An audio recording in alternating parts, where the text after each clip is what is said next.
இந்திய அணிக்கு எதிரான முதல் டுவெண்டி போட்டியில் இலங்கை 43 ரன்கள் வித்தியாசத்தில் தோல்வி அடைந்ததை அடுத்து அந்த அணியின் ரசிகர்கள் கொதித்துப் போனார்கள். அதற்கு முக்கிய காரணம், கடந்த ஆண்டு 2 முக்கிய போட்டிகளில் இலங்கை அணியை இந்தியா துவம்சம் செய்து இருந்தது. அதற்கு பழி தீர்க்கும் வகையில் வெற்றிக்கு அருகே வந்தும் கடைசி 6 ஓவர்களில் மோசமாக சொதப்பி தோல்வி அடைந்ததால் கோபம் அடைந்தனர். தற்போது நடந்து வரும் தொடரில் வெற்றிகளை இலங்கை அணி பெற வேண்டும் என அந்த அணியின் ரசிகர்கள் ஆவலுடன் உள்ளனர்.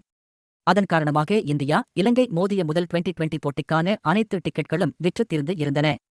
இலங்கை ரசிகர்கள் நிறைந்த மைதானத்தில் இலங்கை அணி அபாரமாக சேசிங் செய்தது. 214 ரன்கள் இலக்கை சேசிங் செய்து அந்த அணி 14 ஓவர்களில் ஒரு விக்கெட் இழப்பிற்கு 140 ரன்கள் எடுத்து இருந்தது. ஆனால் யாரும் எதிர்பாராத வகையில் அந்த அணி கடைசி 6 ஓவர்களில் 30 ரன்கள் மட்டும் எடுத்து 9 விக்கெட்களை இழந்து படுதோல்வியடைந்தது. 170 ரன்களுக்கு ஆல் அவுட் ஆனது.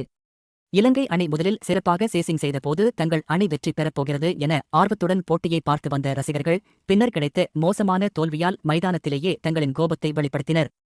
பலரும் பதாகைகளை தூக்கி எறிந்தும் வசவு வார்த்தைகளால் திட்டியபடியும் மைதானத்தை விட்டு வெளியேறினர். இந்திய அணியில் சிறப்பாக விளையாடிய சூரியகுமார் யாதவ் ஆட்டநாயகன் விருதை பெற்றார். இதன் மூலம் டுவெண்டி கிரிக்கெட்டில் 16 முறை ஆட்டநாயகன் விருதை பெற்ற கோழியின் சாதனையை சமன் செய்துள்ளார் சூரியகுமார் யாதவ்.